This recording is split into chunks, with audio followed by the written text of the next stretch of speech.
Assalamu alaikum.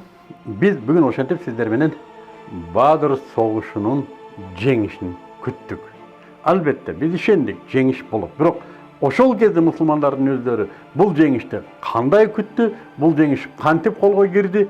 Мен мына шу өткөндө сиздер менен барган Бадырда дагы бир убакыт чогуу болуп, чогуу көрөлү деп сунуш кылам. Анда дагы бир жолу Бадырга сиздер менен кеттик.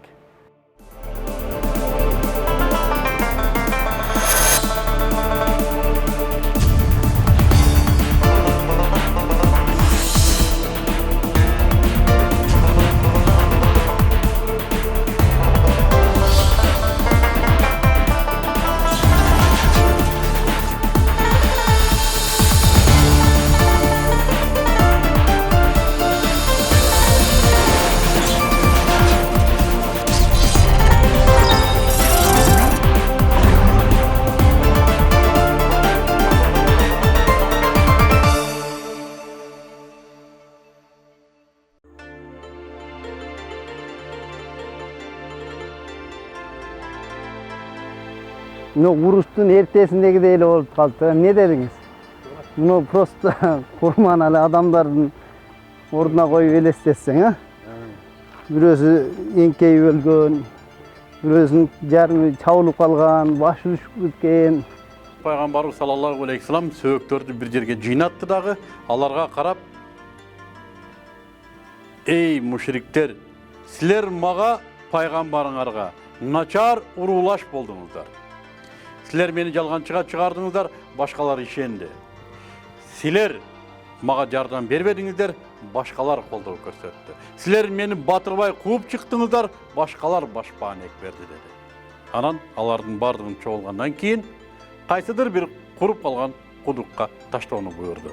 Абу Талханын эскерүүсүндө пайгамбар саллаллаху алейхи вассалам ошол күнү 24 Курайш аксакалдарын бир кудукка таштатты дейт.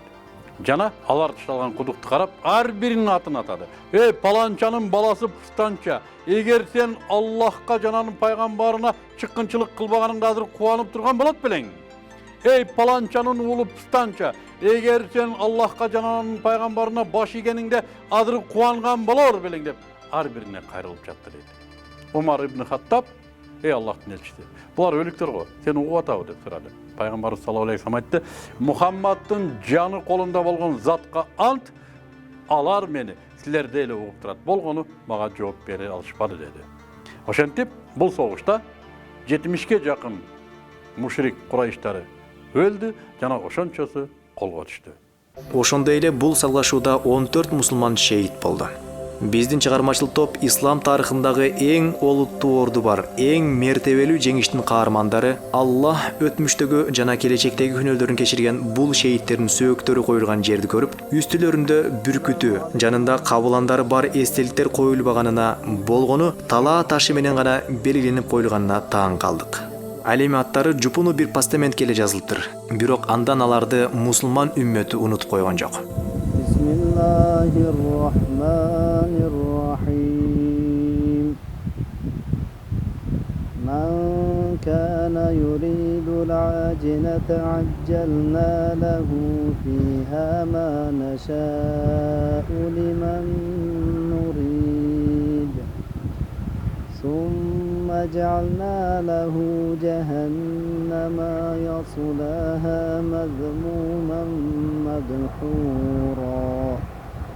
ومن أراد الآخرة وسعى لها سعيها وهو مؤمن فأولئك كان سعيهم مشكورا.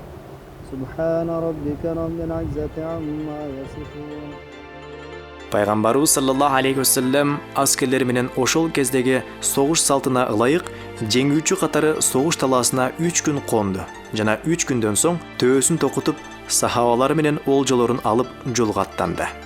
Аллах Таала бул Бадыр урушуна катышкан адамдарды исламдагы эң биринчи уруш болуп ошол жерге эрдик көрсөткөндүгүнөн Бадырдагыларды иф'алу ма ши'тум фaqad гафараллаху лакум дегенде силер каалаган нерсеңерди кыла бергиле, bundan эч нерсе таасир болбойт деп күнөө жазылбайт деп айтылган. Көп жерде мисалан пайгамбар саллаллаху алейхи вассалам сахабалардын арасында бир Бадыр uruşuna katışkan sahaba bir ayıp iş kılgan bolsa, anı kötörбөгүлө boldu, al keçirilgen dep şunday toktotup koyuşulu da. Bedir uruşuna katışkan adı sahaba gelse bir yerde oturganda, turgula Bedir uruşuna katışkan adam geldi dep hurmatı olar ötkөнгө чейин kalganda. Mekke'den Müslümanlardı жеңебиз деп çıkan müşrikler бұл жеңишке жеткен жоқ. Жеңиш Allah Subhanahu wa Ta'ala tarafından Müslümanlarga berildi. Жана отулган капырлар бүт çıtı çıkkan ahvalda Mekke'ni көздөй бытыраган ойдан kaçıp жөнөштү. Бирок Mekke'ye kirgenden uyalып, Mekke'ni сагалап, мына ушул өрөндөрдө далбастап туруп калышты.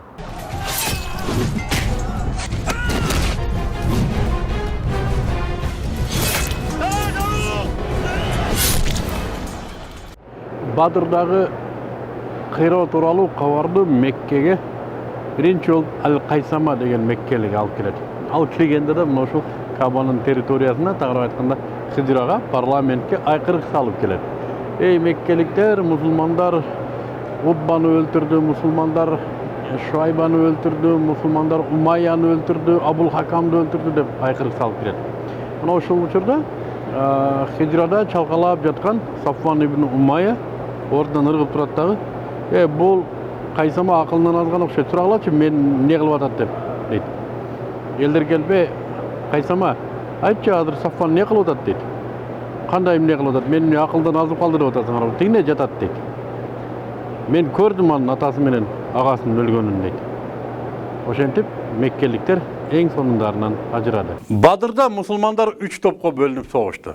Биринчи топ бул авангардтагы салгылашкандар. Экинчи топ булар олжо жыйнагандар. Ошол кездеги согуш салтына ылайык бир топ согушта, экинчи топ качып бара жаткан душмандын малы мүлкүн олжолойт эле. Үчүнчү топ пайгамбарыбыз саллаллаху алейхи вассаламды коруп турду. Олжо бөлүштүрүүгө келгенде 3 топ ортосунда пикир келишпестик пайда болду. Биринчи топ айтты, биз салгылаштык. Жана олжонун көбүн жакшысын биз алышыбыз керек деди. Экинчи топ айтты, эгер олжону биз чогултпаганыбызда кайсын алмаксыңар, биз да согушат элек эгер деди. Үчүнчү топ айтты, пайгамбар саллаллаху алейхи вассаламды коруудагы өтө маанилүү, демек олжонун жакшысын биз алышыбыз керек деди. Мына ушул учурда Аллах Субхану ва Тааладан сенден олжо тууралуу сурашат. Айткын, олжонун бардыгы Аллах жана анын пайгамбарына таандык. Эгер ыймандуу болсоңуздар, Аллахтан корккула жана жарашкыла. Аллах жана анын пайгамбарына кайтаргыла олжону деген аяттар түштү.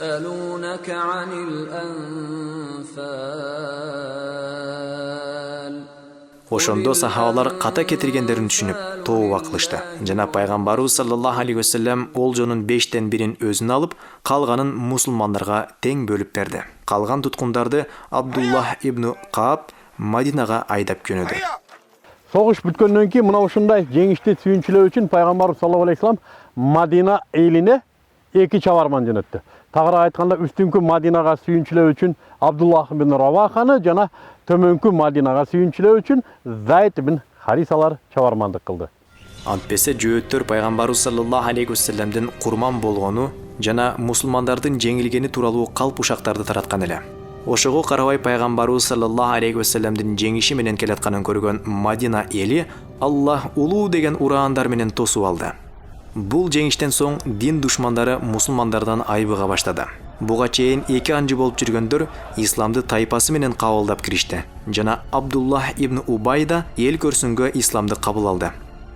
Пайгамбарыбыз саллаллаху алейхи вассалам Мадинага келер менен өзүнүн сахабаларын бир-бирден чыгарды жана туткундарды эмне кылалы деген кеңешти салды. Биринчи болуп Абу Бакыр Сыддык кеңеш берди. Расулуллах, бул туткундар чындап алып караганда биздин туугандарыбыз, уруулаштарыбыз.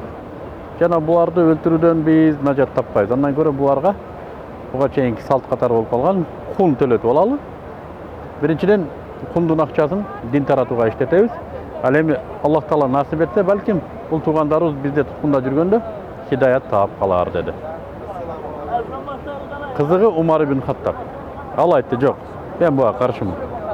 Буларды өлтүрүш керек. Өлтүргөндө да ар ким, ар бир сахаба капырлардын ичинде, мушриктердин ичинде өзүнүн бир тууганын өлтүрсүн. Мисалы үчүн Али ибн Абу Талиб, Акил ибн Абу Талиб өлтүрсүн, Хамза өзүнүн дагы бир укасын, өлтірсін ошо тұтқындардың içindeki Abu Bakir da өзünün bir tuğanını öldürsün, men özümdün bir tuğanımды öldürem dedi.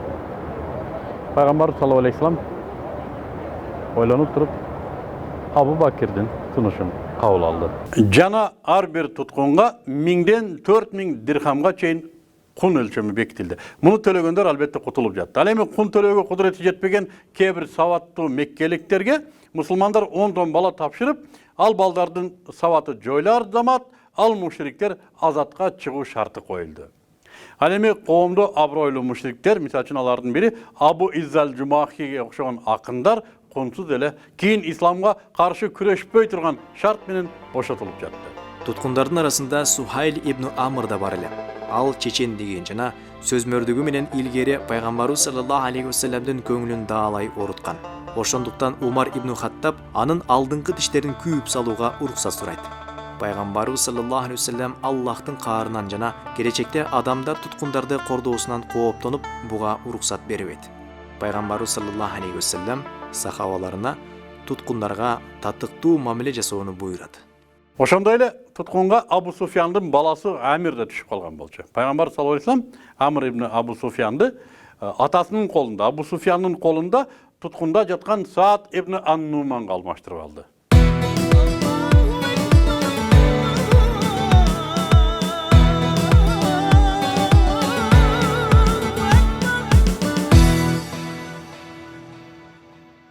Ал эми Меккедеги абал жөнүндө бир оз айтып кете турган болсок, Меккеде абал өтө оор эле. Башында эч теңине албаган мадиналыктар Arap жарым аралына падышалык деңгээлинде бийлик жүргүзүп турган Курайштарды жеңип койду. Бул жеңишти, бул жеңилүүнү тан алгысы келбеген Курайш мушриктери Меккеде өлгөндөргө аза күтүп ыйлоого да тыюу салышты. Абу Лахаб Бадыр согушуна катышкан эмес эле, бирок Бадыр согушундагы жеңилүү аны аябай түшкүндүккө салды. Ал араң бутун сүйрөп келди дагы Аббастын чатырынын алдына келип жан баштады. Ар жактан өтүп бараткан Абу Суфянды чакырды. Я Абу Суфян, Бадыр согушу тууралуу мен өзүңдүн оозуңан угайынчы эмне болду деди. Абу Суфян дагы жан баштап отуруп, Абу Лахаб, мусулмандар бизди каалагандай өлтүрдү, каалагандай туткундады. Биздин жоокерлерибиз дагы жакшы согушту, бирок аларга кандайдыр күчтөр асмандан түшүп жардам берди деди. Муну угуп отурган чатырдын ичиндеги Абу Рафия чыдабай кетти дагы башын чатырдан чыгарып, бул асмандан түшкөн периштелер эле деп жиберди. Мына ошондо Абу Лахаб чогулган бүт кыжырын Абу Рафиядан чыгарды. Аны жерге жаткырып алып, сабап атат, баш көзүнө карабай уруп атат, токмоктоп атат.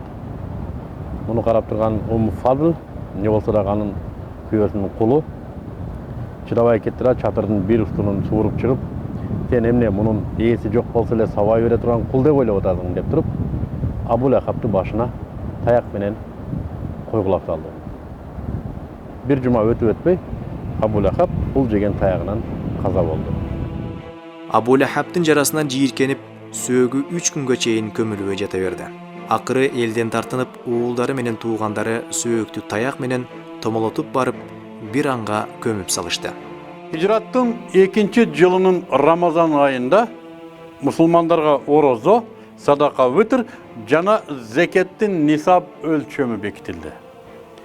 Бул өкүмдөр оор абалда жашаган мухаджир сахабалардын абалынын оңолусуна өтө зор өбөлгө түздү.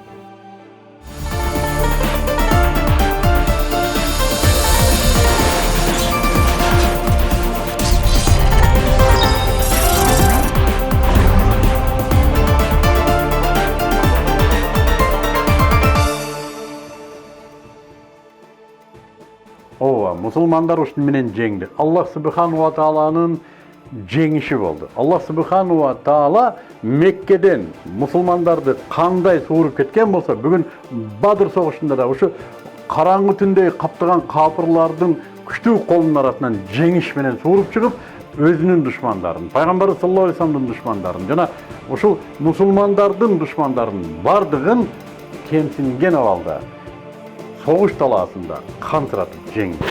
Бүгүн жеңиш болду. жана эмики көрсөтүүдө Бадырдан кийинки абал жөнүндө сөз кылабыз. Анда кийинки тасманы да күтүңүздөр. Бул каналга сөзсүз жазылыңыз. Дайым биз менен болуңуз.